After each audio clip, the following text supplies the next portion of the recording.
Greetings after the interweb, I'm Parix, with a review of the good, the bad, and the underrated. Out of all the other species in Equestria than the ponies, I find the griffins the most interesting. Even though Griffin the Brush will show Gilda to be pretty one-dimensional, I'll never forgive you for making Best Pony cry. Her redemption in the Lost Treasure of Griffinstone was definitely one of the better ones in the show, and gave hope that maybe not all griffins were one-dimensional jerks. However, I was definitely more anxious going into this episode than most, as the CMC's episodes this season have easily been some of the weakest episodes for both them and the season. Will this episode be a roaring success, or make me reach for my flamethrower to allow it to burn in Tartarus? Let's find out as we take a look at The Fault in Our Cutie Marks. Wow, really racking up the movie reference titles this season. Guess I'll have to catch up with mine. Of course! Oh no, I've gone cross-eyed. Stupid fat hobbit. Okay, that should do it. This episode starts with Scootaloo playing with Blue Pinkie Pie? While Apple Bloom and Sweetie Belle talk to her parents about her unsettling cutie mark. Unsettling? Well, since that's similar to the danger symbol in my world, I'm willing to bet that she's going to be a danger to other ponies. I hope you bought her a straitjacket. However, her mark doesn't mean she's a psychopath or a pirate, but that she's good at finding bones. Maybe that's what my cutie mark would be like, given my greatest interest outside film and television is dinosaurs. A spiny-backed Ponosaurus! In our own backyard! And I found him on my very own! How cool is that? Oh, she's an archaeologist.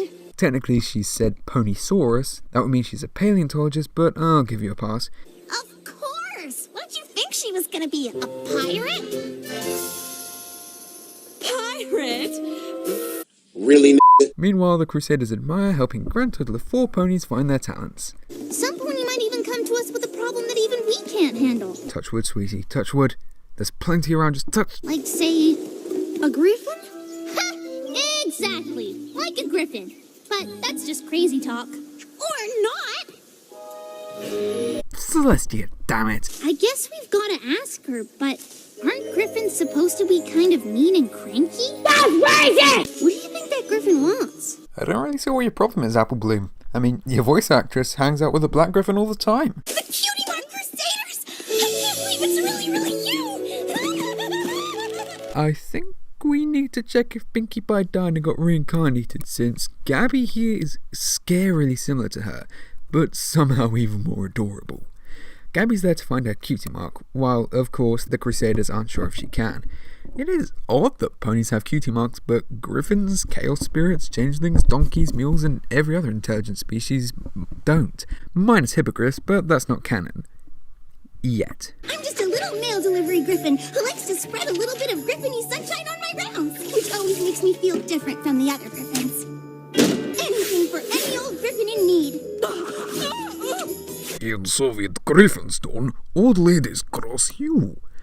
Gabby obviously was inspired by Pinkie and rainbows, but especially Pinkie's visit to Griffinstone, becoming a pony fangirl. Now I have to deliver Gilda's letter to Rainbow Dash. I bet by the time I get back, you'll have it 100% figured out. Toodles for now. And add ticket to a list of creatures she fangirls over. So while she goes to deliver her letter to Rainbow Dash from Gilda, the Crusaders go to Twilight for help. Using magic to get a cutie mark never really works out all that well. Yeah, Apple Bloom found that out the hard way back in season 1. Wow, it's been 5 seasons since then. I'm getting old. But after Gabby gives the Crusaders a loving strangling, she goes into an unstoppable fangasm. Then the Crusaders have to give her a hard truth. Twilight's never heard of a creature other than a pony getting a cutie mark. Oh, is that all? You had me worried for a second. I mean, there's a first time for everything, right? Yeah, that is very true, but she still has a huge library. Oh, and I should mention that as both a Brit and a critic, I find your complete lack of any cynicism alien and disturbing. Yes, we're gonna do everything we can to help you get your mark. Oh, it's gonna happen!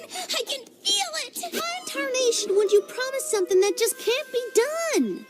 I know what it's like to want something that's out of reach. Aww. Wow, I kinda wanna just try everything. Well, that's what the Crusaders did for a while. In many of the worst episodes, and it never worked, but I guess it's worth a shot. Yet another musical number ensues, and it's definitely a good one. One of the stronger ones this season. I guess I'm just a sucker for the CMC songs, but I haven't heard one I didn't like. Minus the Showstoppers one. All three as ever are excellent singers, the lyrics are pretty good, it's a fun montage, and Erin Matthew, who plays Gabby, has a pretty good singing voice. Although... Can you just let the sea take care of the kelp for you? But while she's good at everything on the list, nice contrast to the Crusaders' earlier appearances, she has yet to find her purpose.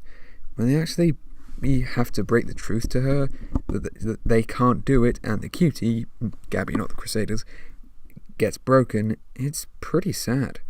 Although I criticise Valentine a lot in The Cart Before the Ponies, he seems really damn good at writing the Crusaders, as well as tugging on the heartstrings. Whilst not nearly as developed or long as Scootaloo breaking down in Flight to the Finish, which I admit is one of the moments in the show that's guaranteed to make me cry, it's still very resonant, and despite its brevity, I'd be lying if I said I didn't tear up. When she comes back though, he has a cauldron Cutie Mark. But what? Huh? How? They told me to get a better processor for my brain, but I didn't listen. I bet she'll want to write a whole book about the very first griffin to get a cutie mark of her own. Oh, totally. I'm sure Gabby's nervousness means she definitely has a real cutie mark. Oh, hey there, Barry. Have you had any more nice meetings with the Flash and... Oh yeah, sorry. She leaves a letter to say she'll return to Griffinstone, but Twilight overhears and the prospect of research makes her happy than Donald Trump insulting anyone who isn't himself or his idiotic, belligerent supporters. They catch helping Dr. Hooves and falls in the mud, revealing the mark to be a fake.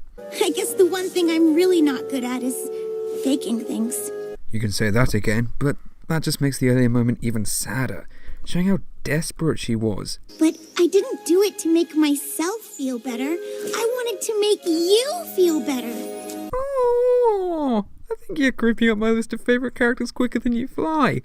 The Crusaders come to the realization that her destiny is similar to them, helping ponies.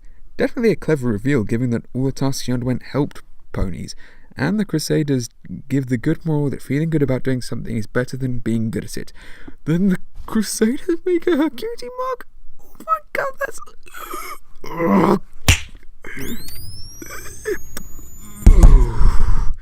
Oh, the amount of cute in this episode is too damn high. And so the episode ends with Gabby's cute Senora, and Gabby vowing to bring Crusader vows to Griffinstone. Promise us one other thing too? Come back soon! Yes, please do. You're too damn likeable and cute to be a one-shot character. So that was The Fault in Our Cutie Marks. A top-notch episode. I admit it may just be because my expectations were so low after On Your Marks and The Cart Before the Ponies, but it's a shame this didn't come early in the season because it's amazing, and a far better follow-up to Crusaders of the Lost Mark than any of the previous CMC episodes of the season. I guess Valentine occasionally just needs a more seasoned writer to assist him, like Megan McCarthy and Josh Haber, who did the story for this one. The CMC's characterization is all amazing. Their characters are perfect, and the interactions with Gabby are both hilarious and touching. The story's good, the montage song great, and Gabby is an excellent new character. Unless you have no soul, I think it'd be impossible to find someone who didn't like her. So Lily P probably won't. Her enthusiasm, drive, and trying to remain optimistic in such a pessimistic society made her unbelievably likeable. Scootaloo in particular stood out since, of course, Gabby trying to overcome a seemingly impossible limitation would emotionally resonate with her. The ending was also great. I loved how Ed Valentine didn't just cop out and give her a cutie mark, but had the Crusaders make her one, cementing their friendship. Overall, I really love this episode, and doubtlessly soars up to join both the top tier of episodes this season and the Cutie Mark Crusaders stories. I'm Parix11, thank you for watching.